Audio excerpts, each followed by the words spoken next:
네, 오늘 정치권 흐름을 세 분과 함께 자세히 짚어보겠습니다. 최창렬 용인대 교수, 김영준 명지대 교수, 양지열 변호사 나오셨습니다. 안녕하십니까? 안녕하세요. 네, 어서 오십시오.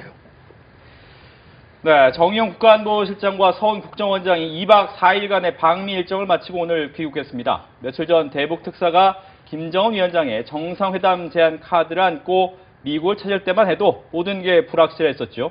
하지만 지금은 남북 정상회담에 이어 북미 정상회담까지 가시화되고 있습니다. 이번 특사단의 외교 성과에 대한 총평을 들어보겠습니다. 먼저 최창렬 교수부터 이야기해 주시죠. 어느 때보다도 지금 북미 정상회담의 가능성이 높아지고 있는 상황입니다. 지난번에도 북미 정상회담이 이루어질 뻔하다 안 이루어진 적도 있어요. 2000년도 얘기입니다만. 그러나 지금 어쨌든 전반적인 지금 남북 정상회담의 가능성이 물론이고 지금 어떤 동북아를 둘러싼 그리고 북한과 미국과의 이 긴장을 해소할 수 있는 이제 정상회담은 가능해졌는데 기본적으로 아직도 이제 미국은 비핵화의 그 구체적인 조치를 보여주라. 비핵화를 하기 위한 행동을 보여달라는 얘기고 계속 일관된 입장입니다만 CVID라는 거 완전하고 검증 가능한 되돌릴 수 없는 비핵화 이걸 얘기하고 있는데 북한은 지금 군사적 위협이 해소되고 체제가 보장된다면 비핵화를 하겠다 이런 얘기란 말이에요. 다시 말하면 이제 CVIG예요. G라는 거 말하자면 이제 Guarantee of Regime이죠. 그러니까 레짐 정권을 보장해라 이런 얘기란 말이에요. 레짐 체인지를 보장해라 이런 거기 때문에 완전하고 검증 가능하고 되돌릴 수 없는 체제 보장을 이제 북한이 요구하고 있는 것이고 미국은 이제 아까 말씀하신 그 비핵화를 요구하고 있는 것이기 때문에 이 부분에서 일단 그 북미 정상회담으로 가기 위한 여기 난관은 좀 있는 것 같아요. 그러나 오늘도 보니까 보도를 보니까 트럼프 대통령은 어쨌든 이 북미 정상회담에서 많은 걸 얻을 수 있다라는 취지로 계속 얘기를 하고 있어요. 물론 이제 구체적 조치가 있어야 된다는 얘기도 하는 한편. 그래서 저는 어느 때보다도 정상회담을 통한 한반도의 이 핵 위기를 해소할 수 있는 모멘텀은 어느 때보다 높다라고 생각을 합니다. 네, 김영준 교수의 얘기도 듣겠습니다. 일단은 누가 과연 상징적으로 성공을 했을까라는 그 평가가 뉴욕타임스에서는 일단 김정은이가 상징적으로 성공을 했다라는 평가를 했어요. 네. 어떤 경우든 간에 탐색적 대화를 이끌어냈다는 면에서 김정은이가 1차적으로 성공을 한 것이고 더 나아가서 지금 미국의 많은 전문가들은 우려하고 있는 부분이 두 가지인데요. 하나는 뭐냐면 아니 어떻게 미국하고 북한하고 만드는 첫 대화를 바로 정상회담을 할 수가 있느냐. 그러니까 주변에서 이제 여러 회담을 한 다음에 마지막에 이제 방점을 찍기 위해서 보통 정상회담을 하는데 이거는 완전히 거꾸로 가는 것이죠. 정상회담을 해놓고 나서 나중에 문제를 풀어가는 방식이니까 이게 굉장히 독특하다. 이것이 바로 그동안 우리가 생각했었던 거와 다른 방식의 트럼프식의 저는 거래의 자기의 그 나름대로의 비법이라고 저는 본다는 것이죠. 더 나아가서 지금 두 번째 이제 그 굉장히 그 관심 있고 또 우려가 있는 부분은 뭐냐면 이 비핵화에 관련돼서 과연 어떠한 범위까지를 비핵화라고 할 수 있을 것이냐. 그러니까 다시 얘기해서 비핵화를 조건으로 하고 나서 나중에 대화를 하는 것인지 아니면 먼저 대화를 하고 나서 비핵화를 끌어내는 것인지에 대한 부분들이 지금 여전히 지금 설왕설래를 하고 있어요. 그러니까 백악관 대변인 같은 경우는 일단은 나름대로의 비핵화에 관련된 조건이 있어야지만이 회담을 할 수 있다고 얘기를 하는데 또 트럼프 대통령은 그렇게 얘기를 안 하고 있거든요. 일단 회담은 기정사실로 하고 나름대로 회담을 통해서 이제 단판을 져서 성과를 낸다고 얘기를 하고 있기 때문에 이거는 뭐 우리가 이제 그 관심 있는 부분은 뭐냐면 그동안에 문재인 대통령은 한반도 운자론을 많이 얘기를 했지 않았습니까? 그렇죠. 그러니까 지금 또 대통령은 솔직하게도 정직하게 우리가 할 일은 그렇게 많지 않다는 얘기까지도 했었어요. 그럼에도 불구하고 일단은 이렇게 탐색적 대화, 그러니까 미국과 북한 간의 탐색 대화를 이끌어냈다는 면에서는 나름대로 성과고, 그거는 이제 문재인 대통령의 일종의 뭐 김정은만이 상징적 성공이 아니라 문재인 대통령도 1차적으로 상징적으로 성공을 했다라는 평가를 좀 내리고 있습니다. 알겠습니다. 양지열 변호사 이야기 듣겠습니다. 일단 여러 가지 그 내부적 외부적 사정이라는 것들이 좀 맞아떨어져서 그러니까 역사적인 어떤 변화의 순간 같은 게 절묘하게 들어가지 않았는가. 일단 저는 문재인 대통령을 중심으로 한 청와대의 모양새는 우리 흔히 그런 얘기하지 않습니까? 백조가 물에 떠 있을 때 동동동 떠 있는 게 엄청 우아하게 보이지만 발밑에서 얼마나 바빴냐. 사실 뭐 평창 동계올림픽 과정에서 드러나는 여러 가지 얘기들을 보면 가만히 있지 않았거든요. 정말 다각적인 방안으로 그동안 남과 북이 막혀있던 부분도 어떻게든 접촉을 하려고 신뢰를 찾기 위한 프로세스를 굉장히 여러 거를 진행을 했고 그중에 우리가 알 수 있는 것은 극히 일부밖에 되지 않지만 나오는 얘기들이 있지 않습니까? 정치인들이 외부에 나갈 때마다 북한과의 어떤 식으로 접촉을 했고 체육계 행사가 됐든 다른 문화 행사가 됐든 접촉을 해왔다는 부분 하나. 두 번째는 또 김정은 입장에서는요. 어쨌든 핵 개발과 관련해서 일정한 소기의 성과, 미사일도 개발을 했다, 핵도 만들었다. 그러니까 설령에서 중단을 하더라도 우리의 기술력은 확보가 됐다라는 북한 내부에서의 자신감을 믿고 그게 또 내부적인 체제의 안정으로도 넘어가 있는 상황이고요. 미국의 트럼프 대통령 같은 경우는 현재 봤었을 때 미국 내에서 자기의 정치적인 어떤 입지 같은 것들을 좀 공고해 놓을 필요가 있는 게 중간선거 앞두고 있다는 것도 있고 또 북한이나 중국의 시진핑 주석이 장기 집권의 틀을 공고했단 말이에요. 그러니까 뭔가 중국이 이렇게 안정된 틀을 가면 중간에 완충지대로서의 북한과의 역할 이것이 좀 한반도를 굳혀놓을 필요도 있는 거거든요. 네. 그런 여러 가지 것들이 종합적으로 맞아 떨어지면서 이 극적인 계기는 만들어졌다고 보거든요. 하지만 저는 역시 외교라고 하는 거는 이게 얼마나 몇 가지가 우연스럽게 맞아 떨어진 겁니까? 언제 어느 때 어긋나도 하나도 이상하지 않을 정도인 거죠. 다만 지금 상황은 큰 기회인 건 맞는 것 같습니다. 예. 뭐 북한과 미국 간의 이제 대화가 이루어지기 전에 우리나라와 또 북한 간의 정상회담이 있기 때문에 이때 또 과연 어떠한 성과를 가지고 오느냐가 문재인 대통령의 운전자론에 제대로 된 역할을 또 평가할 수 있지 않을까라는 생각이 드는 부분인데 이번 4월 달로 예정이 되어 있습니다. 남북 정상회담에서 어떠한 얘기가 좀 나와야 될까요? 남북 정상회담이 4월이고 이제 네. 북미 정상회담이 5월로 지금 예정돼 있는 상황이니까 적어도 남북 정상회담에서는 비핵화에 대한 확고한 의지를 얻어내야 되겠죠. 그리고 지금 미국이 요구하는 것은 어쨌든 비핵화를 위한 전제로서의 어떤 구체적인 조치, 행동을 요구하고 있는 거거든요. 그러한 점을 이끌어내는 게 남북 정상회담에서 우리에게 주어진 가장 큰 숙제인 것 같아요. 저는 이 부분 같은 경우는 지금 김정은 위원장이 집권한 이후 비핵화 협상 의지는 처음 보인 거거든요. 거기에 이제 큰 의미가 있는 건데 아무튼 지금 현재 이 동아시아 정세를 좀 보면요. 아까 우리 양 변호사께서 이제 중국 얘기를 하셨는데 북한이 핵을 가지고 있는 거를 미국이 용인하지 못하는 건 당연한 거고 우리들로서도 당연한 겁니다만 중국도 좀 마찬가지라고 생각합니다. 왜 그런 말씀을 드리냐면은 만약에 북한이 핵을 가지게 된다면 결국은 북한의 핵 보유국 인정 상상할 수 없는 일입니다만 그렇게 된다면 일본이 핵무장을 할 수밖에 없을 거예요. 그럼 우리도 핵무장 해야 됩니다. 그쯤 되면 말이죠. 그렇게 되면 우리나라와 일본, 특히 일본이 핵을 갖는 거를 중국은 절대 용인할 수 없을 거예요. 그렇기 때문에 이 지금 북한의 핵을 갖는 문제는 단지 북한과 미국과의 긴장의 문제가 아닌 거죠. 그래서 북한이 핵을 가질 수 없다라는 생각을 확고하게 해야 돼요. 기본적으로. 네. 제일 중요한 게 이제 비핵화 문제인데 북한은 핵을 포기하지 않을 것이다라는 전제를 만약에 가지고 있다면 그 전제 우리 스스로 깨야 됩니다. 북한이 핵이 있는 건 절대로 동북아 안정도 물론이고 말이죠. 전 세계적으로도 마찬가지예요. 그럼 유럽 국가들도 마찬가지거든요. 유럽도 말하자면 핵을 무장하겠다라고 얘기 나올 거예요. 유럽 국가가 몇 개 국가는 뭐 핵을 가지고 있습니다만 그런 점에서 일단 남북 정상회담에서 그러한 점을 분명히 인식시켜야 된다. 네. 다시 말하면 중국의 안정과 중국의 발전에도 북한의 비핵화는 반드시 필요한 조건인 것이고 북한도 마찬가지고 그런 것들을 우리 문재인 대통령이 충분히 인지를 시키고 그래서 그 결과를 가지고 이제 미국이 북한과의 정상회담에 임할 수 있는 지금 말씀처럼 이런 전제 조건 같은 것들이 만약에 전혀 깨지게 된다면은 전혀 예상치 않는 방향으로 갈 가능성을 전혀 배제할 수 없는 거거든요. 그럴 가능성은 거의 없겠습니다만 저는 그래서 4월 달에 남북 정상회담에서 적어도 우리가 그런 것들을 김정은 위원장 북한의 그런 의지를 확고히 일깨워내는 거 그것이 가장 중요한 역할과 책임이 아닌가 이렇게 보여집니다. 네. 김영준 교수께서는 이렇게 질문을 드리겠습니다. 초반에 이제 미국의 우려가 어떻게 정상끼리 먼저 만나서 실무회담도 없이 이야기가 진행될 수 있느냐라는 우려가 있을 것이다. 라는 부분이라면 4월 달에는 남북 정상회담이 거기에 대한 전초적인 성격을 갖기를 원하는 건 아닐까요? 일단은 이제 남북 간의 이제 정상회담 속에서는 두 가지가 반드시 선제 조건이 돼야 되는데요. 네. 첫 번째는 뭐냐면 우리 스스로가 국제 지금 압박 공조를 깨서는 안 된다. 어떠한 경우라도요. 지금 대통령은 분명히 여야 정당 대표들과 만나서 안보와 관련돼서 두 가지 중요한 약속을 했어요. 첫 번째는 뭐였었냐면 이면적으로 합의를 해준 것이 전혀 없다라고 했고 이러한 남북 정상회담 때문에 과거 같으면은 뭐 밀실 외할 것이 전혀 없다는 얘기를 했고 두 번째는 그런 분명히 얘기한 겁니다.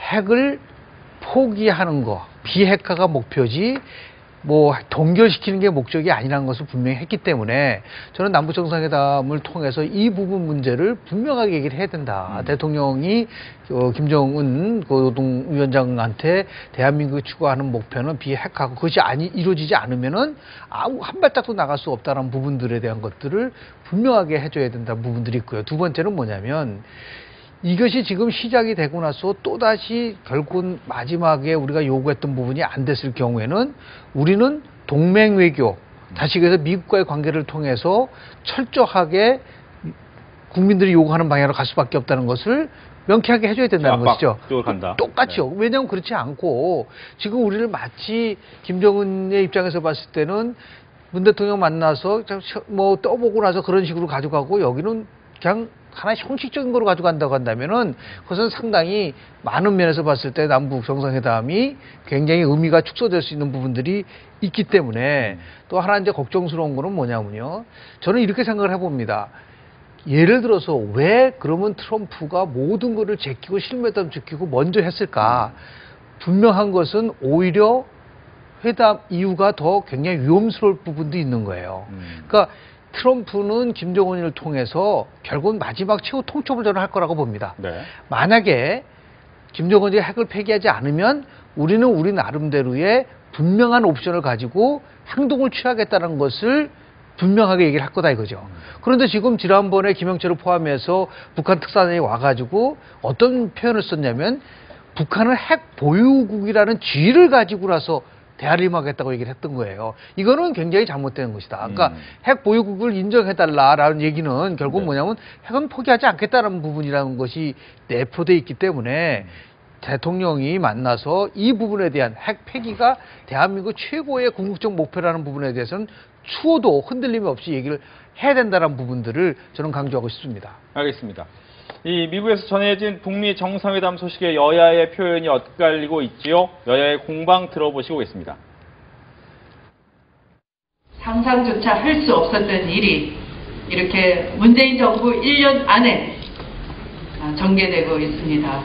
꿈처럼 대한민국 평화를 향한 그런 대장벽의 가도가 펼쳐지고 있는 것이죠. 북미 대화를 반대하지 않습니다. 그러나 대화 주제는 남북 대화의 주제도 북미 대화의 주제도 북핵 폐기가 되어야 한다. 네, 여야가 계속 공방을 벌이는 것 중에 하나는 비핵화라는 부분이 과연 진행될 수 있느냐, 북한이 생각하는 비핵화와 우리가 생각하는 비핵화, 또 미국이 생각하는 비핵화가 같을 수 있느냐라는 부분에 대해서 얘기가 많습니다. 양지열 변호사께 질문을 드리면 그동안 뭐 북한이 해왔던 것처럼 어떻게 보면 위장공사 아니냐라는 생각을 좀 많이 하더라고요. 북한은 그렇게 얘기를 할 거예요. 우리가 위장하려고 했던 게 아니라 이쪽에서 제기했던 조건이 자꾸만 바뀌기 때문에 우리로서는 그렇게 할 수밖에 없다라는 거 하나 하고, 북한이 굉장히 어떻게 보면 체제가 중간에 흔들리는 일이 있었지 않습니까? 김정일의 갑작스러운 사망이 그 다른 어떤 것보다도 북한 입장에서는 우리 체제가 이 상태로 그대로 이 예전에 약속했던 걸 유지하기에는 뭐 흔들릴 수 있다는 위험도 가졌을 겁니다. 김정은 본인도 들어가자마자 친인척들을 숙청해야 될 정도로 사실 불안했던 건 사실이고요. 그렇다면 지금 부분에 있어서는 이 약속이라는 게 지켜오기 위해서는 두 가지 다 나도 나를 믿을 만한 상황이어야 되고, 제가 말씀드린 건 북한의 체제가 안정이 됐다는 거고요. 두 번째는 이 김정은 입장에서도 문재인 대통령을 믿을 만한 대화 상대로 가져갈 수 있느냐도 따져봐야 되는 상황인 거거든요. 그러면 문재인 대통령이 현재로서는 국민들의 지지 같은 것도 굉장히 높은 상황이고, 문재인 대통령이 한 약속 같은 것도 지금으로서는 지켜질만 하다고 믿을 수 있기 때문에 지금 상황이 나오는 거고, 두 번째는 이 상황이 어쨌든 여태까지 굉장히 좋지가 않았었기 때문에 저도 이제 무슨 기업 상담 같은 걸 하다 보면요, 이 서로 얘기가 잘 돼 있는 조직 내에서는 밑에 어떻게 보면 실무진들 간의 협상도 잘 됩니다.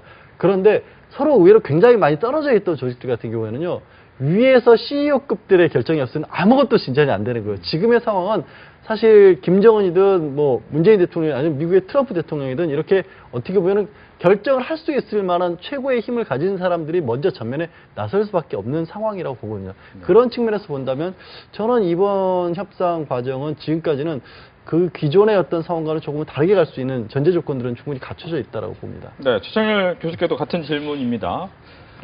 저는 이 북한이 얘기하는 그 체제 보장 그리고 이제 군사적 위협 해소가 흔히들 주한미군 철수를 얘기를 많이 하잖아요. 그리고 한미 군사훈련 중단 이런 건데 아마 김정은이 남북 정상회담은 물론이고 북미 정상회담, 미북 정상회담 때도 아마 전 이 얘기를 하지 않을 것 같아요.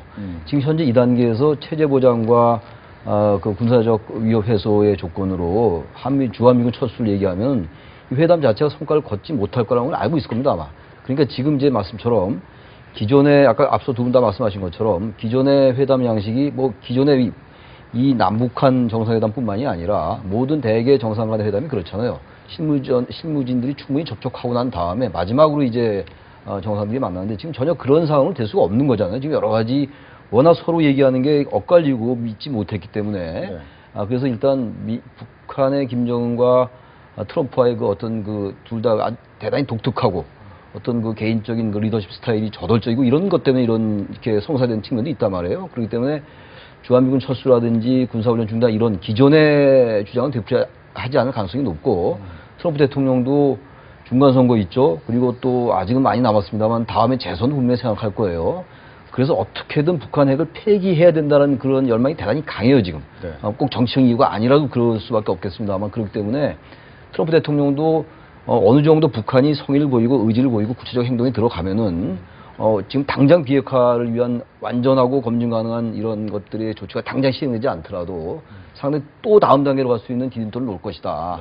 그렇지 않으면 그런 생각을 가지지 않았으면 김정은도 그렇고 트럼프 대통령도 그렇고 5월 정상회담에 합의하기 어렸을 거라고 좀 봐요. 그렇기 때문에 뭐 여전히 물론 문재인 대통령도 그런 얘기하고 그런 말씀하시고 다들 그런 얘기 합니다만 살 얼음판이고 유리그릇 같아요 정말. 워낙 뭐 지금 양쪽의 주장이 달라왔던 거에 한 지금 불과 한두 달 사이에 속전속결 일사천리 되고 있는 거잖아요. 지금 바로 그렇기 때문에 아주 아슬아슬하긴 한데 적어도 양쪽이 그러한 것도 충분히 인지하고 있다. 왜냐하면 워낙 북한이 비핵화 공동선언을 우리하고도 많이 했고 말이죠. 2005년도에 9.19 공동성명도 한 다음에 바로 다음에 또 1차 핵실험도 하고 그랬어요. 우리로서는 당연히 북한을 믿을 수가 없는데 이제는 그 절정까지 온 것 같긴 하다라는 거예요. 또 어떤 상황이 도래할지 모르겠으나 바로 그래서 북미 정상회담에서 그러한 것들을 도출해낼 수 있을 것 같고 바로 그 단초를 4월 달에 남북 정상회담에서 열어야 된다는 생각입니다. 트럼프 대통령 같은 경우에는 단판으로 자신의 거래 기술을 한번 활용해 볼 수 있을 것이다라고 생각을 하는데 그런데 이제 뭐 저희한테 전해진 보도를 통하면 정의용 실장이 구두 특별 메시지, 김정은의 구두 특별 메시지를 전했고 굉장히 긍정적으로 답했다라는 부분에서 어떠한 좀 더 단초를 찾아볼 수 있을까요? 지금 뭐 굉장히 이제 최고의 시나리오로 얘기하는 부분이 있고 최악의 시나리오로 얘기하는 부분이 있는데요. 여하튼 간에 트럼프는 이제 거래 기술을 걸 때 핵심은 뭐냐면 명분 쌓기라고 저는 봅니다.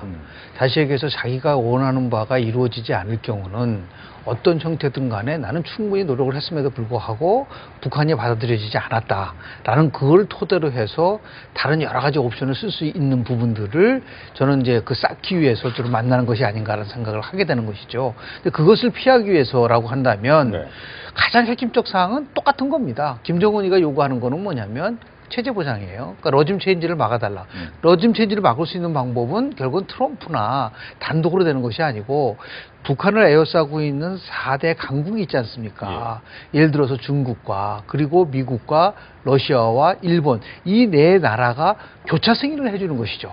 그렇게 해서 어떠한 경우라도 일단은 북한에 대해서 공격하지 않는다는 부분과 북한의 김정은 체제를 인정한다. 이거는 조금 전에 최 교수님 말씀하신 것처럼 2005년도 9월 19일 날 했었던 9.19 합의문에도 실은 공동성명에도 들어가 있는 부분이에요. 어떤 경우든 간에 북한을 공격하지 않는다는 부분들이 나와 있기 때문에 이 부분에 대한 나름대로 정말 그 전향적인 미국의 자세가 주어진다면 회담을 굉장히 긍정적으로 갈 수 있다. 그런 메시지를 전달했을 가능성은 저는 굉장히 크다고 보는 것이죠. 다만 제가 최고의 시나리오가 얘기를 하는 거는 뭐냐면 많은 우리 국내 전문가들은 트럼프를 너무 지나치게 국제관계적 시각에서 보는데 트럼프에 대한 행동은 철저하게 국내 미국 정치적 시각에서 봐야 된다. 다시 얘기해서 자기가 굉장히 위기에 직면하게 되면 그 위기를 피하기 위한 하나의 수단과 방법으로서 결국은 대북 문제를 건드릴 가능성이 굉장히 크거든요. 심한 경우에는 결국은 뭐 서지컬 스트라이크는 아니다 하더라도 뭐 코피 전략을 쓴다든지 여하튼 어떤 형태든 간에 그 부분에 대해서 북한을 압박을 하고 해상 봉쇄를 하고 세컨더리 보이콧을 하고 군사 옵션을 쓰고 이런 모든 거를 할 수 있다라는 것을 분명하게 김정은한테 얘기를 하면서 자신이 얻어내려고 하는 부분들을 얻어내려고 하지 않겠는가라는 생각을 좀 하게 됐어요. 또 하나 이제 그 김정은에 대한 의도를 우리가 한번 추론해 본다고 한다면 미국 CIA 폼페이오 국장이 뭐라 그랬냐면요. 작년에 북한이 핵을 완성할 수 있는 시간, 남은 시간은 3개월밖에 없다 그랬었어요. 그런데 그게 작년 12월 달이었거든요. 네. 이게 4, 5월 달까지 간다고 하면 그 시나리오로 따진다고 한다면 북한은 결국 핵무력을 시간을 끌면서 완성시킬 수 있다는 거죠. 그러니까 지금 김정은 입장에서 보다 어떤 형태든 간에 핵무력을 완성시키기 위해서는 시간이 필요한 것이고 시간이 필요하니까 결국은 정상회담을 통해서 시간을 끌고 가는 것이다. 라는 그런 식의 시나리오라고 한다면 오히려 북미 대화가 끝나고 나서 훨씬 더 한반도 상황은 우리가 예측하기 어려운 방향으로 흐를 수도 있다라는 부분들을 우리 대한민국 정부는 이 문제를 해결해야 되는데 그러기 위해서라도 이거는 철저하게 청와대 중심으로 가서는 안 되고 안보 협치라는 것을 토대로 해서 우리가 지금 최악의 상황을 대비할 수 있는 그러한 전략도 저는 수립을 해야 된다고 봅니다. 예. 말씀하신 것처럼 우리나라를 둘러싼 다른 나라들의 생각도 좀 봐야 될 텐데 북한이 어떻게 보면 혈맹이라고 할 수 있는 중국과의 정상회담은 하지 않고 미국과 먼저 회담을 하겠다. 중국의 입장 과연 앞으로 어떻게 할 것이냐. 또 일본 같은 경우에는 미국과의 동맹보다는 북한의 위협이 어떻게 또 작용할 것이냐에 대한 고민이 있을 것 같습니다. 여기에 대한 이야기도 계속해서 나눠보도록 하겠습니다. 먼저 양 변호사께서 보시죠. 네. 중국과는 정상회담보다는 그보다는 더 가까운 사이겠죠, 당연히. 그리고 중국이 어떤 과정을 거치고 있는지 또 시진핑 주석이 이번에 이제 중국 내의 헌법을 바꿔가면서까지 장기 집권의 틀을 만드는 과정을 아마 저는 김정은이 다른 것보다도 다른 어느 것보다도 가장 관심 있게 봤을 거라고 생각하고요. 그 과정에서 나름의 자신감 같은 것도 저는 배웠을 거라고 생각합니다. 어떤 말씀이냐면 중국의 개혁 개방 경제를 하지고 있지만 정치적 체제만큼은 하나도 바뀌지 않았거든요. 오히려 더욱 공고해졌거든요. 김정은 입장에서 가장 바라는 모델이 중국과 같은 모델이 아닐까. 근데 왜 그런 모델을 바랄 수밖에 없냐면 현재 북한에도 뭐 최근에 여러 가지 얘기를 들어보면 북한에도 스마트폰이 뭐 300만 대다 500만 대다 그런 얘기를 하고 있지 않습니까? 그리고 북한에서 최근에 소식을 전하는 분들마다 다 한국의 여러 가지 북한도 보고 있다. 그러니까 더 이상 예전처럼 통제를 통한 방법만으로 한계가 있다라는 거죠. 일정 부분 어느 정도는 북한 역시도 열려질 수밖에 없다는 걸 김정은은 아마 알 겁니다. 아는데 중국을 보니까 그렇게 하면서도 유지를 할 수 있는 방법도 있다라는 거를 중국을 보면서 배웠겠죠. 그랬기 때문에 저는 뭐 반면교사 내지는 저기서 어떤 교과서처럼 살아봤던 부분도 있을 거고 근데 이 또 중국이 G2로서 세계적인 역할을 할 때 그럼 김정은 입장에서 한반도는 어떤 식으로 가져가야 될까? 미국과의 중국과의 어떤 선의에 좋게 말해 선의지만 어쨌든 뭐 거대한 국가들끼리의 경쟁 상대 내에서의 긴장이 되는 부분이 한반도의 여태와 마찬가지로 구조는 유지될 수밖에 없다. 그러면 미국이나 중국이나 그 긴장 관계를 깨버리는 것도 바라지 않겠지만 그 긴장 관계가 너무 강해진 것도 바라지 않고 여전히 어느 정도 유지를 시켜야 된다. 방법은 결국에는 김정은으로서는 자신의 체제 변화로 그걸 이끌 수 있다는 생각을 했을 거거든요. 그런 것들을 가지고 가면서 이 김정은은 중국을 바라보고 있었기 때문에 말씀하신 것처럼 중국과 처음에 뭐 정상회담을 쳐서 뭘 얻는다 이런 것들은 사실 필요가 없었을 것 같고요. 오히려 미국을 통해서 자신의 의지를 필요할 필요는 있겠죠. 네. 중국과 일본이 자신들을 패싱하고 남북 간의 문제가 미국과 세 나라 간에 해결된 것은 아닐까라는 고민이 있지 않을까라는 질문이 계속되고 있습니다. 특히 이제 일본이 아마 그런 위기감을 가질 수 있을 거예요. 일본으로서는 지금 특히 이번에 같은 경우에 일본은 거의 패싱당하거나 마찬가지예요, 사실은. 아베는 어쨌든 강경 일본도로 계속 치달았던 것이고, 일본의 기본적인 입장은 일단 미국의 입장에 동조한다라는 거거든요. 그러다 보니까 사실 일본으로서는 지금 대단히 애매한 위치가 됐어요. 미국이 저렇게 이제 급변하다 보니까 일본의 어떤 스탠스라고 할까, 일본의 입장 같은 것들을 표명하기 대단히 어렵게 됐고, 바로 그런 점에서 이제 일본으로서는 패싱을 두려워할 수밖에 없는데, 우리가 또 하나 근데 냉정하게 봐야 될 게 말이죠. 일본이라는 나라가 1941년도에 진주만을 기습한 나라잖아요. 태평양전쟁을 일으킨 나라예요. 그리고 그런 일본으로서 어쨌든 자기네 나라 위로 미사일 ICBM이 2번이나 날아갔었잖아요. 그러니까 일본으로서 상당히 안보의 위협을 느껴요, 지금. 그러다 보니까 바로 이런 현재와 같은 구도 속에서 일본이 빠져 있는 건 굉장히 불안한 거죠. 중국은 또 다른 관점에서 중국은 단지 중국은 뭐 차이나 패싱이라는 측면보다는 제가 아까도 말씀드린 것처럼 중국이 계속 북한이 핵을 가지고 있으면요. 중국이 뭔가 G2로서 발판을 다지는데 굉장히 방해가 되는 거예요. 그러니까 중국이 바라는 건 아마 이런 걸 겁니다. 한국과 북한이 완전히 통일되기는 당장 어려우니까 상당한 시간이 걸릴 거라고 본다면 양쪽이 긴장이 완화된 상태 속에서 북한이 핵을 제거하고 그러면서 어느 정도 북한이 지금 이 중국과 미국과의 이 경쟁 사실상의 신냉전 구도라고 저는 보거든요. 현재 이 지금 주변 한반도 주변의 사강 관계라는 게 여기서 뭔가 완충작용하기를 바랄 거예요. 그런 것이 가장 1차적으로 해소될 게 북한의 비핵화거든요. 비핵화고 어쨌든 한국과 북한이 어느 정도 같이 평화로 공존하는 것. 이게 중국이 바라는 모델일 거예요. 그것이 미국과 중국과의 관계에 있어서 미국도 바라는 바일 것이고 바로 그래서 이 지금 북핵 문제라는 것이 전체적으로 볼 때 국제 관계 속에서의 틀에서 보지 않으면 안 된다는 거죠. 물론 아까 김 교수님 말씀처럼 트럼프 입장에서 볼 때 국내 정치적인 요인이 굉장히 커요. 중간선거라든지 차기 대선, 재선까지 생각한다면 그럼에도 불구하고 이 육자회담까지는 아니라 하더라도요. 어떤 형태로든 간에 북핵 문제는 국제사회의 공조의 틀이 아니면 안 되는 거거든요. 저는 그래서 가능하다면 되게 육자회담 얘기가 지금 조금씩 나오는 것 같긴 해요. 네. 육자회담이 2007년도에 끝나고 아직 재개가 안 됐잖아요. 그렇죠. 유엔이 이 구도 속에 들어오는 것도 나쁘지 않다, 기본적으로.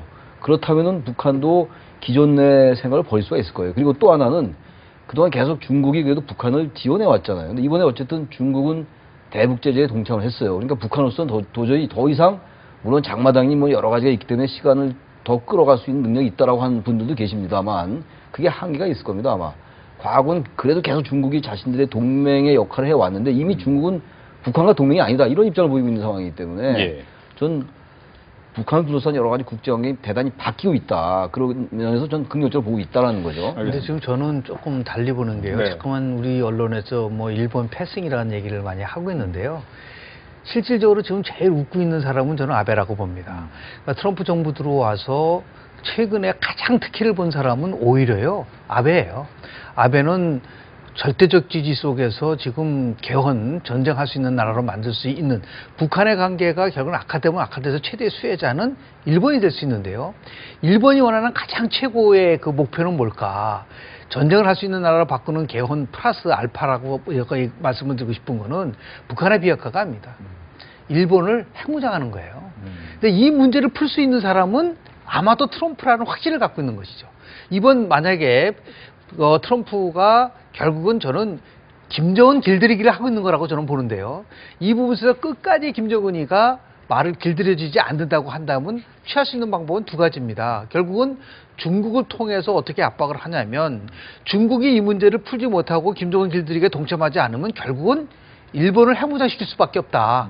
북한이 핵을 갖는 순간 바로 일본이 핵을 갖고 결국 한국을 향해서도 당신들도 핵을 가지라고 얘기할 수 있는 가능성이 굉장히 크다고 보고요. 두 번째 옵션은 뭐냐면 결국 뭐 군사적 옵션이지 않겠습니까? 그런 의미에서 보면 굉장히 일본으로서는 지금 위축되고 패싱되는 거 느끼지만 한편으로는 어떤 상황이 전개될지는 모르고 자신들은 끝까지 어떤 형태든 간에 핵무장할 수 있는 명분을 쌓고 그리고 미국과의 관계 속에서 자신의 이익을 최대한 끌어올리려고 하는 그런 부분들이 있기 때문에 아주 집요한 나라이기 때문에 그런 면에서도 우리가 굉장히 간과해서는 안 된다라는 부분들이요. 일본의 야욕에 대해서 우리가 경계할 필요도 있다라는 말씀을 좀 드리고 싶습니다. 그거 아주 중요한 말씀 하셨는데 네. 일본의 핵무장에 관련된 문제거든요.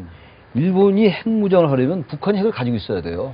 최소한도 북한의 완전한 비핵화가 된다면 일본은 핵을 가질 명분이 전혀 없어요. 그러니까 일본으로서는 굉장히 미묘한 입장에 온 거예요, 지금. 일본은 어쨌든 이러한 한반도의 상황을 최대한 이용 또는 활용해 왔던 거죠. 6.25 때도 마찬가지였고 지금도 마찬가지예요. 그러면서 어쨌든 현재 상태의 안보는 미국의 핵우산에 기대하고 의지를 하면서 궁극적으로 평화헌법 개정하고 전쟁할 수 있는 나라, 뭐 이른바 얘기하는 보통 국가죠. 일본이 얘기하는 그런 국가로 가기 위해서 또한 핵무장을 하겠다는 거예요. 핵무장을 하려면 북한의 핵이 필요한 것이고 바로 이 점이 이제 중국과 일본의 이해관계가 맞지 않는 부분이거든요. 일본의 핵무장은 중국은 절대 응할 수 없어요. 왜냐하면 중국과 일본이 전쟁을 했던 나라고 일본이 중국을 점령했던 적이 있었잖아요. 바로 그런 점에서 현재 북한의 비핵화가 상당히 어떻게 될지 모르겠으나 가시권에 들어든다면 일본은 대단히 어려운 입장에 처할 수 있다. 이런 생각도 드는 거죠. 알겠습니다. 이제 다음 이슈로 넘어가 보도록 하겠습니다. 최근 계속되는 이제 미투 파장으로 여의도 정치권이 출렁이고 있습니다. 먼저 관련 영상 보시고 오겠습니다.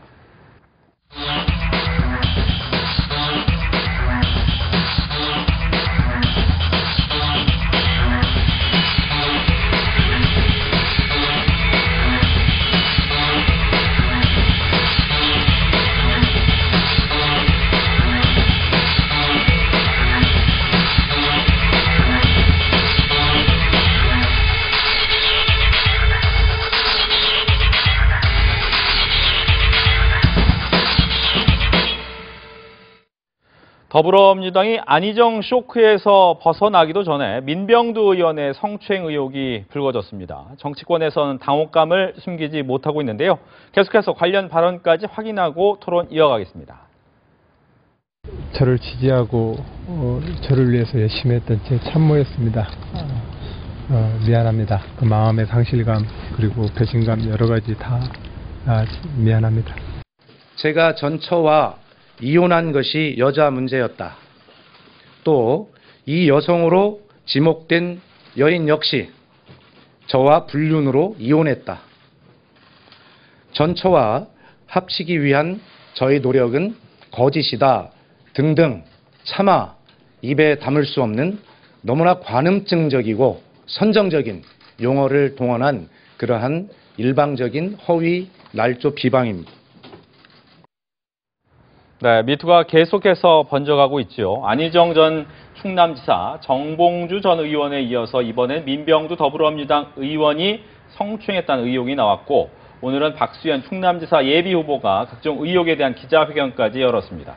정치권에 불어닥친 미투 파장이 어디까지 진행이 될 것인지 최청열 교수께서는 어떻게 예상하십니까? 그래서 저 이름을 네이밍을 정치권에 불어닥친 미투 파장 이게 맞는지 모르겠어요. 이제 박수현 전 청와대 대변인 그리고 민병두 의원의 경우에는 이건 미투하고는 좀 관련이 없는 것 같아요. 제가 볼 때. 왜 그 말씀드리냐면 미투의 여러 가지 형태의 폭로가 나오고 있습니다만 미투가 기본적으로 지향하는 거는 우리 한국 사회에 구조화된 기본적인 사회적으로 남녀 성별 차별 구조가 하나 있는 것이고 네. 또 하나는 권력적인 가불관계가 기본 미투의 문제거든요. 그러한 것들에 대한 문제의식이 이렇게 폭발한 것이라고 보는데 지금 이제 정치권에 어쨌든 뭐 미투에서 뭐 전혀 묵어날 수 없긴 하다 하더라도 저 상황 속에서 지금 박수현 의원의 저 문제는 뭐 일종의 진실게임 공방으로 가는 거잖아요. 주장이 서로 다르니까. 민병두 의원의 경우도 좀 마찬가지 측면이 있고 말이죠. 그렇다면은 이거는 어쨌든 간에 그들이 잘했다 잘못했다 측면을 떠나서 네. 개인의 어떤 사생활 폭로라는 측면이 굉장히 많은 것 같아요. 그래서 저 부분은 미투가 지향하는 사회적 함의 이런 것하고는 좀 거리가 있다. 그러면서 볼 때 저런 부분들이 앞으로 모르겠어요. 당연히 이제 정당들이 또 지방선거 얼마 앞두고 있기 때문에 어떤 파장을 미칠 것인가를 예의주시하겠습니다만 기본적으로 우리가 그 부분은 좀 구분해서 볼 필요가 있다. 미투라는 측면과 미투가 지향하는 바 저런 부분이 자꾸만 노출되고 폭로되고 그런다면은 우리가 사회의 하나 운동으로서 우리 사회가 뭔가 바뀌어야 된다는 이런 것들의 동력이 오히려 떨어질 수 있다. 정치권의 사생활 폭로 쪽으로 가게 되고 그런 것들은 바람직하지 못하다는 생각이 좀 듭니다. 네. 즉 가불관계로 인한 이제 성추행이나 성폭행 문제가 미투인 문제인데 그 외에 이제 불륜이나 어떻게 성추문에 대한 문제로 넘어가고 있다는 게 사생활 문제가 됐다. 폭로 같은 것들이 좀 나오는 거잖아요. 네. 아니 일단 위계에 의한 뭐 여기 법률가가 계십니다만 위계나 위력에 의한 이런 수행은 기본적으로 아니란 말이에요. 기본적으로 뭐 개인 대 개인의 관계이기 때문에 그 부분을 우리가 적어도 구분할 필요는 있다라는 생각이 든다는 거죠. 네. 알겠습니다. 김영준 교수께서는 어떻게 보십니까? 일단 이제 밑으로 보는 시각 속에서 우리가 좀 조심해야 될 부분은요. 크게 세 가지인데 하나는 이 문제를 남녀 문제로 봐서는 안 된다. 그러니까 결국은 이 미투가 이제 사회 변화를 이룩하는 큰 동력이 되고 있는데도 불구하고 벼랑간 뭐 어떤 모임의 여성이랑 만나지 않겠다, 펜스루를 만들겠다. 이거는 굉장히 잘못된 방향으로 가고 있는 부분이고요. 두 번째는 이 미투를 너무 지나치게 정파적 시각 또는 지방선거적 시각에서 봐서는 안 된다. 그러니까 진보와 보수의 유불리를 따지는 시각은 굉장히 잘못된 거라고 보고요. 네. 이 미투 운동은 진보 보수의 문제가 아니라 대한민국을 변화시키는 부분이 핵심이고요. 마지막으로는 미투 운동을 통해서 우리가 얘기하는 징벌적인 시각만 보지는 말고 어떻게 우리 사회를 근본적으로 바꿀 것이냐에 대한 문제들이 굉장히 중요하거든요. 네. 그러니까 권력형 성폭력이라는 것은 결국 이 문제를 해결할 수 있는 거는 성평등을 이루는 것만이 성폭력과 안전을 지킬 수 있는 부분이 있다. 그런데 이걸 너무 지나치게 이걸 통해서 과연 보수 진영이 유리할 것이냐 아니면은 왜 진보세 인사들이 더 많으냐 이런 식으로 끌고 간다는 것은 우리가 얘기하는 그 미투 운동이 갖고 있는 본질과는 굉장히 벗어나는 부분. 그런 의미에서 지금 최 교수님 말씀하시는 부분이 이제 조금 분리시켜서 갈 수 있는 방법으로 우리가 연구를 해야 된다는 얘기를 했는데요. 네. 핵심은 그럼에도 불구하고 과정과 결과라는 시각에서 봤을 때 과정은 그렇게 가서는 안 되지만 결과론적으로 보면 이 문제는 그동안 도덕적 우월성을 갖고 있는 진보 세력, 기울어진 운동장이었었는데 이것을 평평하게 만드는 데는 분명히 기여를 하고 선거라는 것은 결국은 좋든 싫든 간에 어떠한 이슈를 누가 주도하느냐 문제와 프레임 전쟁을 통해서 선거에 영향을 주거든요. 네. 근데 그동안 여권은 여하튼 간에 뭐 4월 6일 날 박근혜 전 대통령에 대한 1심 결국은 심판이 나오지 않겠습니까? 이명박 전 대통령에 대한 검찰 수사도 있고요. 그러다 보니까 적폐청산이라는 프레임을 가지고 이번 선거를 평화 프레임과 적폐청산 프레임 두 가지를 가지고 지방선거를 치르려고 했었었는데 결국은 적폐청산의 프레임이 미투 운동 때문에 상당히 위축받은 것은 사실이고 그것에 대해서 이제 지금 보수 측에서는 대반격을 하지만 보수 진영도 분명하게 알아야 될 부분은 뭐냐면 언제든지 역풍이 불 수 있는 부분들도 있다. 이것을 너무 지나치게 자신들에게 유리하게만 해석을 할 경우에는 오히려 자신들이 요구하는 새로운 어젠다를 통해서 국민에게 미래를 향해서 갈 수 있는 것을 같이 함께 얘기해 주지 않고 그냥 미투 운동이 결국은 승리할 것이다. 이것이 어떤 효과를 가져오냐면 역효과를 가져올 수가 있는 게 보수 입장에서 봤을 때는 오히려 이것이 야권 연대를 거의 불가능하게 만들 수 있다. 그러니까 결국 여권이 힘들기 때문에 야권이 분리가 돼도 이길 수 있다는 착각을 빠지게 되면 결국 구도에서 엄청난 영향을 주고 이게 일여 다야 구도를 지속화시키는 부분으로 간다고 한다면 그것이 결과론적으로 보면은 야당에게 불리하게 작동될 수도 있다라는 부분을 좀 말씀을 드리고 싶습니다. 알겠습니다. 양 변호사께서는 어떻게 보고 계십니까? 저는 기본적으로 이제 두 분 말씀 중에 공감하는 부분이 굉장히 많고요. 일단 그 최창렬 교수님 말씀에 좀 더 저 무게를 좀 드리고 싶은 게 사실 박소연 전 청와대 대변인에 관한 얘기는요. 저는 이게 미투하고 무슨 상관이 있는지를 모르겠어요. 아예 이거는 지극히 개인적인 그것도 공적으로 분명히 두 부부들 사이에서 이혼 소송이라고 하는 것들이 진행되는 과정에서 나왔던 불미스러운 얘기가 좀 있습니다만은 이거는 기존의 어떤 선거 과정이었으면은 선거 지역구 내에서 허위 사실 유포도 아니다 말고 가지고 지역 내에서 시끄럽게 하다가 끝나는 문제였는데 이게 미투라고 하고 있는 것과 연결이 되고 또 하필 박수현 전 대변인이 안희정 전 충남지사와 가까웠다는 것 때문에 갑작스럽게 미투 운동의 일환인 것처럼 돼버렸는데 사실 내용을 꼼꼼히 따져보시면 미투하고 무슨 상관이 있습니까? 이게 정말 지극히 개인적인 불행이었고 아픔이었고 스스로도 다 인정하고 계신 사실인데 그게 정치권에서 이게 공방이 된다는 게 좀 정말 당황스럽고요. 안희정 전 지사, 그러니까 여러 가지 얘기가 나온 사람들 중에서 안희정 전 지사의 경우가 피해를 입었다고 주장하는 분들의 얘기가 사실이라고 하더라도 안희정 전 지사 외에 나머지 분들은 정확히 따지면 미투하고 상관이 없는 거예요. 권력자 갑을 관계가 아니거든요. 민병두 의원조차도 당시의 신분이 무슨 권력을 가진 위치에서 그런 행동이 있었다는 게 아니고 정봉주 전 의원 같은 경우는 그게 맞다고 하더라도 남성으로서 여성에게 못할 짓을 도덕적으로 뭔가 비난을 받을 소지가 있다라면 모를까 투옥되기 이틀, 3일 전에 무슨 권력을 가지고 이 사람에게 어떻게 할 수 있었다는 거죠. 그러니까 정확히 잘못된 행동을 했다는 것과 미투의 본질과는 조금 다른데 이상한 쪽으로 변질이 돼서 이게 저는 악용될 소지가 너무 커져버린 것 같아요. 이런 식으로 되면 어딘가에서 누군가 뭘 들고 나오고 누가 뭘 들고 나오고 10년 전, 20년 전에 뭘 잘못했다. 이게 제일 문제는요. 이러는 바람에 진짜 우리 사회에서 법적으로 제도적으로 바꿔야 될 부분이 있는 것에 에너지를 모아가야 되는데 아직도 정말 미투 운동이 필요한 영역이 많이 있거든요. 그런 것들로 가는 게 아니라 정말 정치적 스캔들로만 다 관심이 쏠리는 겁니다. 언론도 그렇고 제도도 그렇고. 그리고 아무것도 못 얻는 거예요. 우리는 국민적으로 그냥 화만 나다가 끝나는 그런 일이 벌어질 수가 있어서 최악의 경우가 생각나는 상황이에요. 예.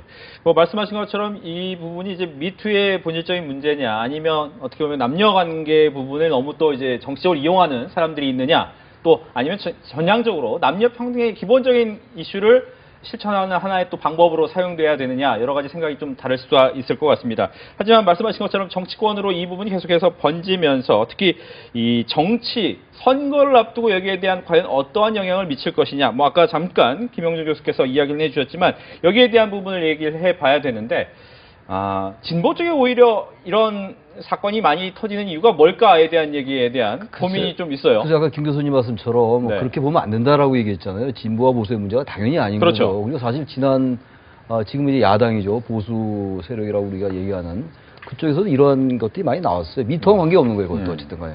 아니, 그건 관계가 좀 있는 거였죠. 뭐, 지금 걸어가기도 그렇습니다만. 그런 점들 때문에 보수, 지금 뭐 진보 진영이 너무, 뭐 현재로서 그렇죠. 뭐, 몇 번 나온 안희정, 뭐, 박수현, 네. 어쨌든 미투와 관계 없다 하더라도. 근데 그건 그렇게 볼 건 아니다. 아까 김 교수님 말씀이 정확한 말씀이죠. 근데 아무튼. 근데 본인, 김 뭐 예를 교수님은 들면 방송인 김어준 씨 같은 경우에는 그쪽에서 그런 얘기를 또 그러니까 하니까. 보세요. 김 교수님 말씀이 아까 네. 그렇게 하면 안 된다라고 그랬는데 그런 분석을 해주셨어요. 예. 그렇잖아요? 현실이란 말이죠, 현실. 선거가 얼마 안 남았기 때문에. 근데 지금 김어준, 지금 화면에 나오고 있습니다만, 지난번에도 한번 공작이 있는 것 같다라는 발언, 그런 취재 발언이 있었고, 저 발언이 오늘 한 건가요? 네, 오늘 나왔던 나왔죠. 거기다 이제 후속 발언인데, 지금 아까 양분 선생님 말씀처럼 그런 것들이 나오다 보니까 개인의 사생활 폭로가 돼버리고, 그러다 보니 미투의 동력은 당연히 떨어질 수밖에 없고, 미투를 통해서 젠더 감수성을 더 높여야 되는데, 젠더 감수성이 더 떨어지는.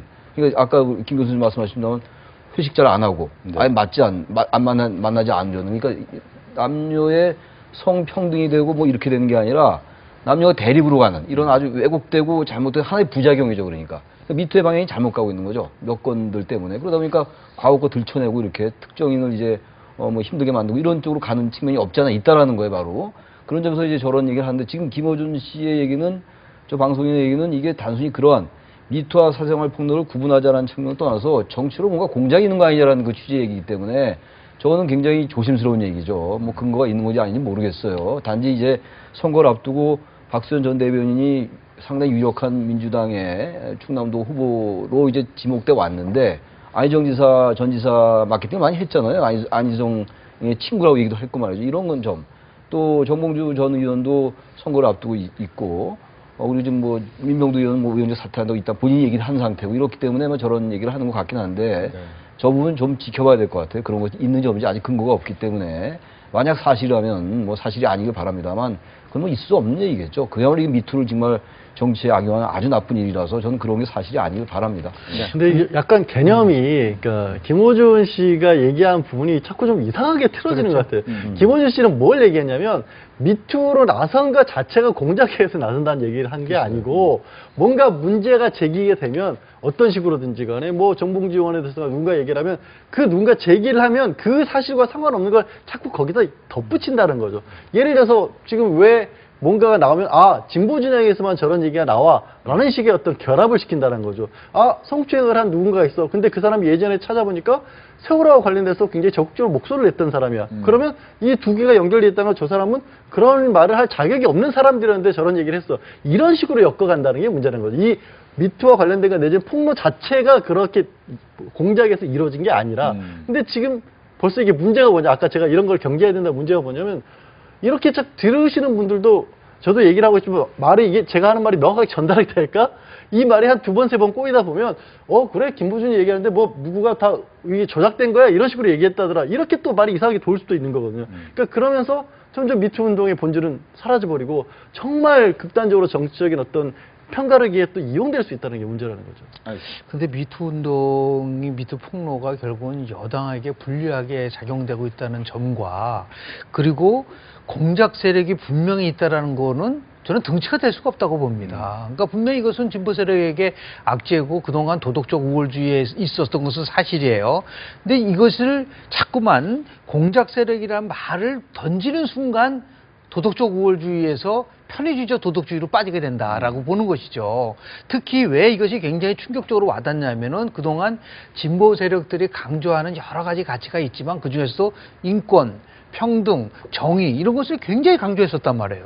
그런데 그것이 실질적으로 보니까 이게 굉장히 거짓이고 위선이다라는 부분 속에서 국민들이 굉장히 충격을 받은 거거든요. 근데 이것을 오히려 지금 양 변호사님은 김어준 씨가 얘기하는 것이 결국은 미투 운동이 잘못 방향으로 가는 것을 돼서는 안 된다는 취지로 얘기를 하고 있는 거라고 분명히 말씀을 했지만, 결과론 쪽으로 보면 저 발언이 결국은 미투 운동을 이상한 쪽으로 끌고 가는 결과론 쪽으로 가져온다는 거예요. 그러니까 이 역설이 분명히 존재를 한다. 그래서 첫 번째는 뭐냐면, 미투 운동이 특정한 세력에 의해서 누가 끌려간다든지 누구한테만 공공이라도 많이 나온다. 이런 식의 언급은 절대로 안 되는 거고 거기 여하튼 공작이라는 단어를 쓴다는 것은 그동안 용기 있게 폭로를 했었던 분들에 대해서 굉장히 이거는 잘못된 방향으로 갈 수 있다라는 위험적 반항 용어가 있을 수가 있기 때문에 저는 굉장히 조심해야 된다고 저는 봅니다. 그게요. 지금 김호준 씨 얘기는 아까 우리 양 여사 말씀이 맞다고 하는 게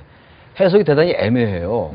지금 이제 공작이라는 단어를 썼잖아요. 근데 제가 아까 말씀드린 것처럼 어떠한 근거도 없어요, 지금. 어떤 사람이 어떻게 공작을 했다, 이렇게 얘기할 수 없는 건데. 근데 그렇게 해석할 수도 있고.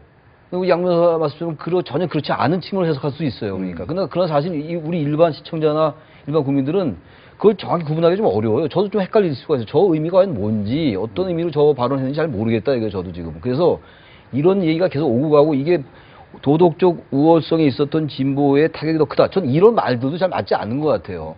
왜 꼭 진보만 도덕적인 건 아니잖아요. 보수도 도덕적 이래야 되는 것이고.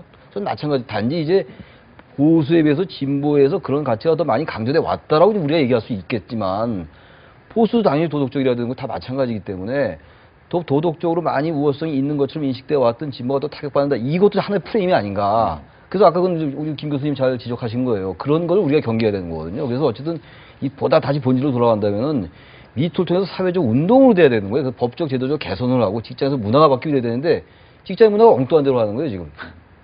그건 아주 바람직하지 않고 미투 자체가 순수성이 훼손되고 본질이 변질될 수 있다. 그런 것들 말씀드리는 거죠. 네. 양 변호사께 관련된 질문을 드리면 그렇다면 이제 뭐 위계에 의한 뭐 이런 죄가 된다면 처벌받을 수 있는 충분한 근거가 있겠죠. 하지만 말씀하신 것처럼 어떠한 민사소송이나 이제 이혼소송 중에 나왔던 얘기를 이렇게 만약 이야기를 했을 때 이 부분은 처벌이 됩니까? 어떻습니까? 지금 이제 박수현 전 대변인 같은 경우에는 의도가 있는 사람들에 의해서 이렇게 만들어진 것이라는 얘기까지 하고 있거든요. 그렇게 되면 이제 공직선거법에 의한 허위사실 유포에 의한 명예훼손 같은 것이 될 수도 있겠죠. 네. 박수현 전 대변인에 대한 것이고, 박수현 전 대변인에 대해서 나온 제기된 의혹은 박수현 전 대변인이 무슨 뭐 폭행을 했다든가 이런 게 아예요. 제가 아까 말씀드렸죠. 이게 왜 여기 나왔는지는 모르겠다는 게 그런 내용 자체가 허위 사실로 폭로된 내용조차도 그런 내용은 안 들어있는 거야. 그래서 아예 이게 왜 얘기가 되는지를 사실은 이해하기 어려울 정도의 상황이라는 거죠. 알겠습니다. 마지막 이슈로 넘어가 보겠습니다. 이명박 전 대통령에 대한 이제 검찰 소환 일정이 임박해 오고 있죠. 관련 영상 확인하고 오시겠습니다.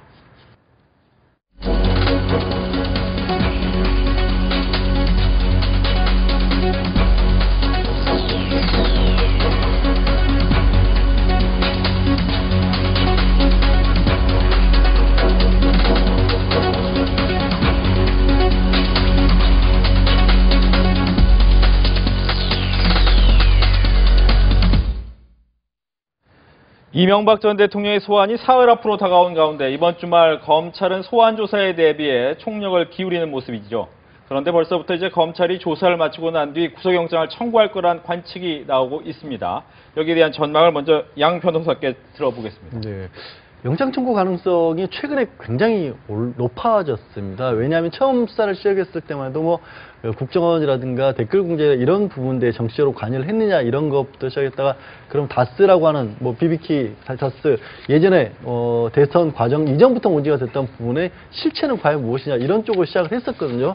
그런데 아시다시피 갑자기 나왔던 것이 국정원 특수활동비를 개인적으로 받아 썼다. 마치 박 전 대통령을 연상시키는 일이 있었다라는 것에부터 방향이 확 틀어지더니 최근에 나오는 얘기는 대선 당선인 신분에서부터 이미 기업체들로부터 사적으로 돈을 많이 받았다. 경선 축하 명목으로. 그리고 그걸 통해서 어떻게 보면은 뭐 문제 해결해야 될까요? 뇌물로 보이는 것들을 너무나 많이 가지고 있다. 뭐 삼성으로부터 소송비용 60억가량을 대납받았다는 얘기까지도 검찰에서 나오고 있는데 그 과정에 개입되어 있는 사람들이 다 이명박 전 대통령의 비자금 관리 체계라든가 아니면 그 돈을 실제로 받은 사람은 친형이라든가 사위라든가 이런 사람들의 이름이 단순한 진술이 아니라 당시에 서면으로 지금 나오고 있거든요. 증거 서류로. 이게 이제 언론을 통해서 보도된 내용만 봐도 이런 정도인데 그 액수가 다 합하면 100억을 넘지 않습니까?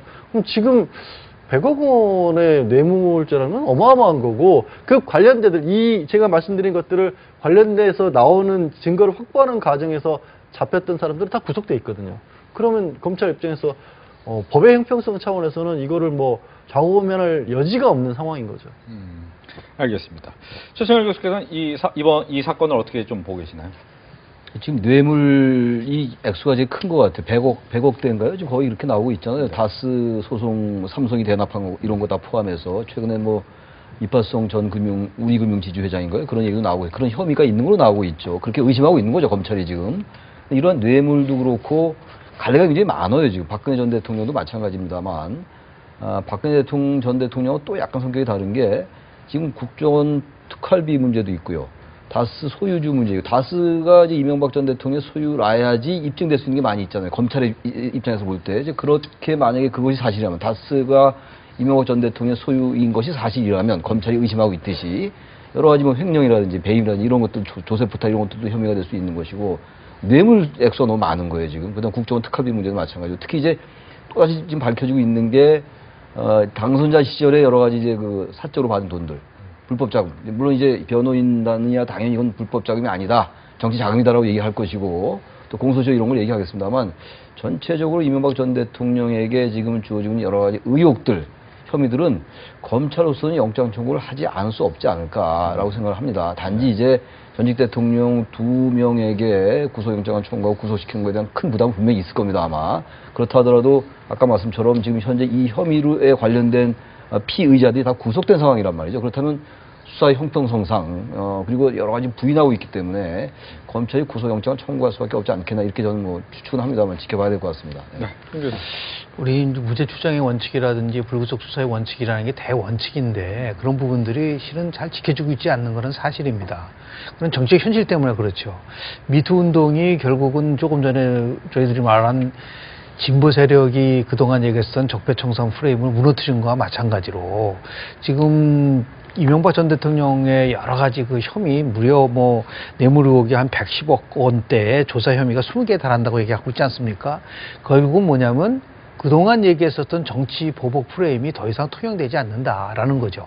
그러니까 정치권에서 적폐청산과 정치 보복 프레임이 얼마나 치열하게 충돌했었습니까? 근데 이것이 이제 이렇게 아주 굉장히 광범위한 그런 그 의혹들이 나오다 보니까 더 이상 저는 야권도 이 문제를 정치 보복 프레임으로 가져가기에는 엄청난 부담이 있을 뿐만 아니라 결국은 이것은 이제 법에 따라서 엄정하게 결국은 조사를 받고 거기에 상응하는 나름대로의 뭐 처벌이면 처벌을 받을 수밖에 없는 그런 입장까지 와 있지 않다라는 생각을 합니다. 네, 양지열 변호사까지 질문을 드리면 지금 뭐 이명박 전 대통령 측근들이 이제 뭐 구속은 됐지만 뭐 또 다른 이제 변호인단을 꾸려서 여기에 대한 대응 전략을 좀 마련하지 않겠습니까? 어떤 대응 전략이 있을까요? 지금 현실적인 대응 전략이 일반적으로 뭐 뇌물이든 횡령이나 배임 같은 경제적인 것들, 금융적인 어떤 이익이나 이런 게 관련된 부분이 있었을 때는 그 범위를 최소한 줄이는 겁니다. 그러니까 예를 들어서 100억 원으로 검찰이 총 집계를 하고 있을 때 인정할 수 있는 부분은 빨리빨리 인정하고 거기서 벗어날 수 있는 부분을 정리해내는 건데 이명박 전 대통령과 관련해서 처음에 나왔던 얘기 중에 하나가 2007년도 12월로 형사소송법이 바뀌었거든요. 네. 그 전까지는 그 공소시효 자체가 10년, 길어봐야 10년이었기 때문에 이미 10년이 지난 상황이기 때문에 그 안에서 있었던 일들은 인정을 하고 그 이후에 있었던 건 혹시 나오는 부분은 다 부인하는 쪽으로 가자. 그러면 이게 왜 이게 중요하냐면 수사라고 하는 게 힘을 모아야 되는데 뭔가 한쪽으로 인정하는 쪽으로 나오고 한쪽은 부인하게 되면 그 부인하는 쪽을 다 일일이 밝혀내기가 더 어려운 구조가 있거든요. 한쪽을 인정해버렸기 때문에 증거 기록 이런 것들이 다 그쪽으로 쏠리니까요.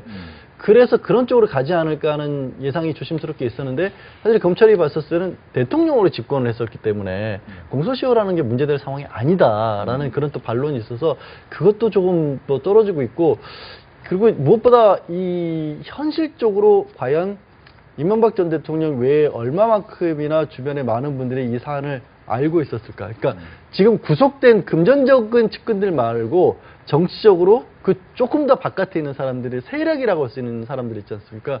그런 사람들이 거의 잘 모르는 것 같아요, 이 내역을. 그러면 방어막을 치는 것 자체가 어려워집니다. 도움도 받기가 어렵고 그 다음에 갑작스럽게 변호인을 선임을 한다 그래도 얼마만큼이나 그 사실관계를 이명박 전 대통령이 고스란히 다 털어놓으면서 면밀하게 대비할 수 있을까? 사실 저는 지금 솔직히 말씀드리자면 수사 대비하는 것도 좀 힘들지 않을까 하는 상황입니다. 알겠습니다. 지금 잠깐 화면에도 나오지만 전직 대통령이 우리나라 전직 대통령은 검찰 조사를 대부분 받았고 또 형을 또 살은 그런 대통령도 많습니다. 그렇기 때문에 이번 문재인 대통령의 이제 선거 공약 때부터 나왔던 것이 이제 제왕적 권력 구조를 바꿔야겠다라는 부분이 되는데 6월달 개헌 때 이 부분을 과연 할 수 있을 것이냐 여기에 대한 질문만 간단히 드리고 거기 오늘 시간을 맞춰야 될 것 같습니다. 이 부분이 중요하죠. 지금 야당은 일단 6월 지방선거와 개헌 국민투표 동시 실시를 기본적으로 반대하고 있는 상황이니까 결론부터 말씀드리면 개헌 국민투표 못할 것 같아요. 지방선거와 같이 못할 것 같고 일단 대선 공약이었는데 그렇다 하더라도 대선 공약이었다라고만 계속 강조하기도 어려울 것 같아요. 일단 야당이 반대하고 있는 게 현실 정치 현실이기 때문에 그렇다면 야당과 여당이 적어도 개헌에 대한 그런 어떤 일치됐다라고 하기도 하면 상당한 공감대가 형성돼 있잖아요. 아까 말씀하신 것처럼 제왕적 권력 한두 번 하는 얘기가 아니지 않습니까? 다 온 국민이 알고 정치권도 공감을 갖고 있는 부분이기 때문에 개헌 시기에 대해서 6월 지방선거 때 동시에 하는 게 어렵다면은 그 부분을 여당과 야당이 다시 협의를 해야 될 것 같아요. 그래서 어쨌든 연내에 개헌을 하는 쪽으로 가고 권력 구조를 바꾸기는 어려울 것 같아요. 현재의 5년 단임을 적어도 4년 중대로 바꾸자는 게 여당의 입장이기 때문에 이 부분도 좀 사실 여야가 권력 구조 합의는 잘 안 되는 것 같아요. 그렇다면은 적어도 그 합의가 안 되는 부분을 빼고라도 적어도 현재 대통령제 하에서 현재 지금 우리나라 대통령제가 순수 대통령제가 아니잖아요. 여러 내각제적인 형태 이런 것들이 오히려 제왕적 권력을 더 강화시키는 면이 있거든요. 그런 것들을 좀 제거하는 방향에 그래서 좀 뭔가 현실적인 방안을 좀 도출해 나가야 된다 생각합니다. 네, 이것은 정부가 개헌안을 얘기하는 순간 지금 야당이 개헌을 안 한다는 게 아니고 시기도 연내한다는 얘기를 했단 말이에요. 그런데 일단 정부가 개헌안을 내놓는 순간 연내조차 힘들다. 그러니까 지금 중요한 거는 연내한다는 것을 대전제로 하고 정말 연내할 수 있게끔 하는 게 더 중요한 것이지 지방선거 때 안 되는 걸 가지고 계속 우기고 정부가 개헌안을 내놓고 해서 오히려 연내조차도 어렵게 한다는 거는 저는 지혜롭지 못하고 보거든요. 그런 의미에서 봤을 때 국회에서 결국은 합의를 통해서 개헌하는 것이 가장 확실한 방법이고 그것이 아마도 우리가 얘기하는 개헌의 순수성으로 갈 수 있는 부분들이 있는 것인데 자꾸만 이제 정부가 개헌안을 내놓으면 그것을 가지고 이제 야당이 결국 문제 삼고 개헌 자체가 불투명한 방향으로 갈 수밖에 없다는 것이 있기 때문에 그런 면에서 보면 좀 지혜로운 나름대로의 그런 그 처신이 좀 정부 입장에서는 필요하지 않을까라는 생각을 합니다. 네, 강 변호사님. 그럼에도 불구하고 저는 이제 문재인 대통령이 지금까지 취해온 어떤 모습을 봤었을 때는 이걸 원칙론으로서 끌고 갈 가능성이 좀 있다라고 봅니다. 이 유불리를 따지는 것 자체를 조금 뭐라고 할까, 그거를 안 보이는 것에서 유리한 점을 찾았던 어떤 정책이라고 해야 될까요? 그렇기 때문에 그럼에도 불구하고 강조해서 밀어붙일 가능성은 충분히 있다라고 보고, 여권에서도 이번에 집권 초기에 개헌과 관련된 논의를 이만큼 진전시켜 놓지 않으면 다음에 대해서 얘기를 하는 것도 어렵지 않을까 하는 측면에서 또 그렇게 보입니다. 알겠습니다. 이렇게 해서 정치권 이슈를 세 분과 함께 이야기 나눠봤습니다. 오늘 이야기 잘 들었습니다. 수고하셨습니다.